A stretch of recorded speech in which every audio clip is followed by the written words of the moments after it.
জীবনে আমরা সবাই তো একটা জিনিসই খুঁজি, তাই না? একটা গভীর শান্তি, একটা সন্তুষ্টি। তো আজকে আমরা ঠিক এমনই এক আধ্যাত্মিক পথের কথা বলবো, যেটা আমাদের সেই চিরন্তন সন্তুষ্টি আর বলা যায় আত্মসার্বভৌমত্বের দিকে নিয়ে যায়। চলুন তাহলে শুরু করা যাক এই গভীর আলোচনা। ওম শান্তি। আজকের এই মুরলী মন্থনে আমার সকল ভাই ও বোনেদের অনেক অনেক স্বাগত। আচ্ছা, চলুন তো একদম গোড়া থেকে শুরু করি। মুরলির একদম কেন্দ্রে যে প্রশ্নটা রয়েছে, সেটা একবার নিজেদেরকে জিজ্ঞেস করে দেখা যাক। আচ্ছা, আমরা কি সত্যিই ভেতর থেকে একদম সন্তুষ্ট আর খুশি? দেখুন, এটা কিন্তু শুধু একটা সাধারণ প্রশ্ন না।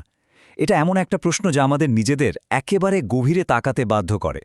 আর এই যে সন্তুষ্টির খোঁজ, এটা কি শুধু আমাদের একার? একদমই না। এটা তো একটা বিশ্বজনীন খোঁজ, তাই না? আর মুরলী কিন্তু ঠিক এই চূড়ান্ত খোঁজেরই একটা গভীর উত্তর আমাদের সামনে তুলে ধরে। তো এই প্রশ্নের উত্তরে মুরলী যা বলছে সেটা এক কথায় অসাধারণ। শুধু একবার ভাবুন তো, এমন একটা অবস্থা যেখানে মন থেকে একটাই কথা বেরোচ্ছে, যাকে পাওয়ার জন্য এতদিন অপেক্ষা করছিলাম তাকে তো পেয়েই গেছি, আর কি চাই? মানে এটাই হলো সেই পরম প্রাপ্তির অনুভূতি, যেখানে দুনিয়ার আর কোনো কিছুর জন্যই আকাঙ্ক্ষা থাকে না। তাহলে আসল ব্যাপারটা কি?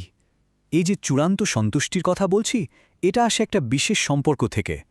যখন কেউ সেই পরম সত্তার সঙ্গে যুক্ত হয়ে যায়, তখন দেখবেন টাকা পয়সা, বাড়ি গাড়ির মতো সব জাগতিক ইচ্ছা, সব দুশ্চিন্তা কেমন যেন নিজে থেকেই উধাও হয়ে যায়। মনে হয় যেন সব খোঁজাখুঁজি এখানেই শেষ। কিন্তু প্রশ্ন হল, কে সেই পরম সত্তা? কে তিনি, যিনি এই সন্তুষ্টি দিতে পারেন? মুরলী কিন্তু তাকে একজন পরম পথপ্রদর্শক হিসেবে আমাদের সামনে তুলে ধরে। আর তার সাথে আমাদের সম্পর্কটাও খুব অনন্য, একটা ত্রিমুখী সম্পর্ক। চলুন তো বিষয়টা আরেকটু গভীরে গিয়ে বোঝার চেষ্টা করি। প্রথমত, তিনি হলেন আমাদের পিতা। মানে সম্পর্কটা ঠিক যেমন একজন স্নেহশীল বাবার সাথে তার সন্তানের হয়, একেবারে গভীর, ব্যক্তিগত আর ভরসায় ভরা। এই সম্পর্কটা আমাদের এমন একটা সুরক্ষার অনুভূতি দেয়, যা আর কোথাও পাওয়া যায় না। এরপর দ্বিতীয়ত, তিনি আমাদের শিক্ষক। তিনি শুধু আমাদের সুরক্ষাই দেন না, তিনি আমাদের জ্ঞানের তৃতীয় চোখটা খুলে দেন। মানে এই যে পুরো বিশ্বব্রহ্মাণ্ডের রহস্য, আমাদের আত্মার যাত্রার আসল সত্যিটা কি, এই সব জ্ঞান আমরা তার কাছ থেকেই পাই। আর সব শেষে তিনি হলেন আমাদের পরম গুরু। তিনি আমাদের আধ্যাত্মিক মুক্তির পথ দেখান। এবার একবার ভাবুন তো, পিতা, শিক্ষক আর গুরু, এই তিনটে সম্পূর্ণ ভূমিকা যখন একই সত্তার মধ্যে মিলে যায়, তখন তার দেখানো পথটা কতটা নিখুঁত আর সম্পূর্ণ হতে পারে। কিন্তু এই পথে একটা বড় বাধাও আছে। মুরলীতে একে বলা হয়েছে মায়া। এই মায়া এতটাই শক্তিশালী একটা শক্তি যে এটা আমাদের সেই ত্রিমুখী সম্পর্কটাকেই ভুলিয়ে দেয়। আর এর ফলেই আমরা আমাদের আসল পরিচয়, আমাদের সেই পথপ্রদর্শককে সবকিছু ভুলে যাই। তাহলে দেখুন, আমরা পথ প্রদর্শককে চিনলাম, পথের বাধাকেও জানলাম। এখন স্বাভাবিকভাবেই প্রশ্ন আসে, এই মায়ার প্রভাব থেকে বেরোনোর উপায়টা কি? আমাদের ঠিক কী করতে হবে? এর জন্য মুরলী কিন্তু একটা খুব স্পষ্ট পাঠ্যক্রম বা কারিকুলামের কথা বলে। এই পথের মূল ভিত্তিটাই হল শ্রীমত। শ্রীমত মানে হল ঈশ্বরের দেয়া উচ্চতর নির্দেশাবলী। এটাকে বলতে পারেন আমাদের আধ্যাত্মিক যাত্রার জন্য একটা নির্ভুল কম্পাসের মতো, যেটা সবসময় আমাদের সঠিক পথের দিকেই নিয়ে যায়। আর এখানেই কিন্তু ব্যাপারটা খুব পরিষ্কার হয়ে যায়।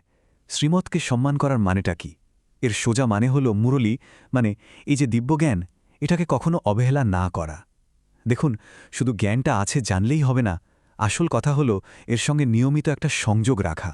আর এই সমস্ত শিক্ষার যে সারমর্ম, সেটা লুকিয়ে আছে একটা শক্তিশালী মন্ত্রে, মানমানা আভাও। এর অর্থ হল আমাকে স্মরণ করো। মুরলী বলছে, এই যে নিরন্তর স্মরণ, এটাই আত্মাকে পবিত্র করে তোলে আর স্বর্গের সার্বভৌম বানিয়ে দেয়। কিন্তু এই যে স্মরণের যাত্রা, এটা বলতে ঠিক কী বোঝানো হচ্ছে? এটা কি আমরা যেরকম শারীরিক তীর্থযাত্রা করে থাকি সেরকম কিছু? না। মুরলীতে কিন্তু এই প্রচলিত তীর্থযাত্রার সাথে অভ্যন্তরীণ যাত্রার পার্থক্যটা খুব স্পষ্টভাবে তুলে ধরা হয়েছে।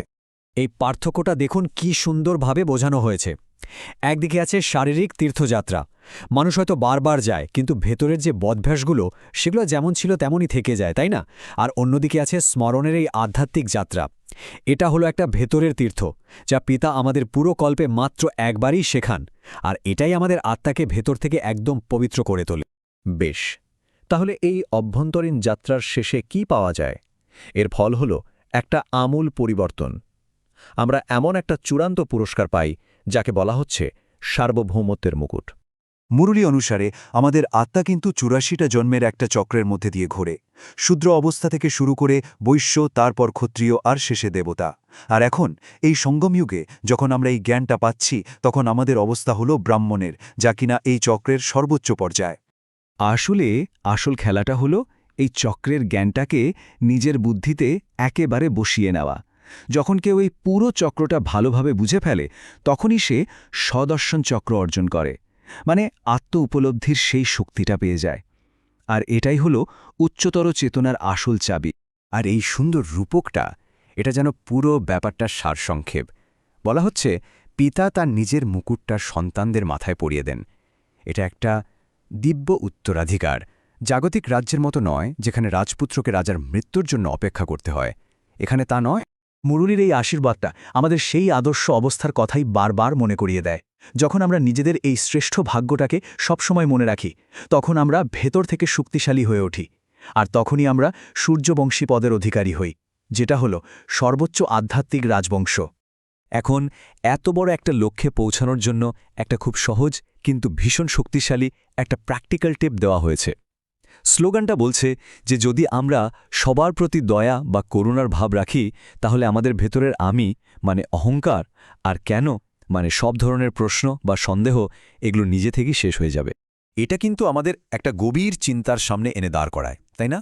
যে করুণা বা দয়ার মতো একটা আপাত সাধারণ গুণ, এটাই কি সত্যি আমাদের অহংকার আর সমস্ত সন্দেহের ঊর্ধ্বে ওঠার আসল চাবিকাঠি হতে পারে? এই প্রশ্নটা আমাদের আরও গভীরে ভাবতে শেখায়।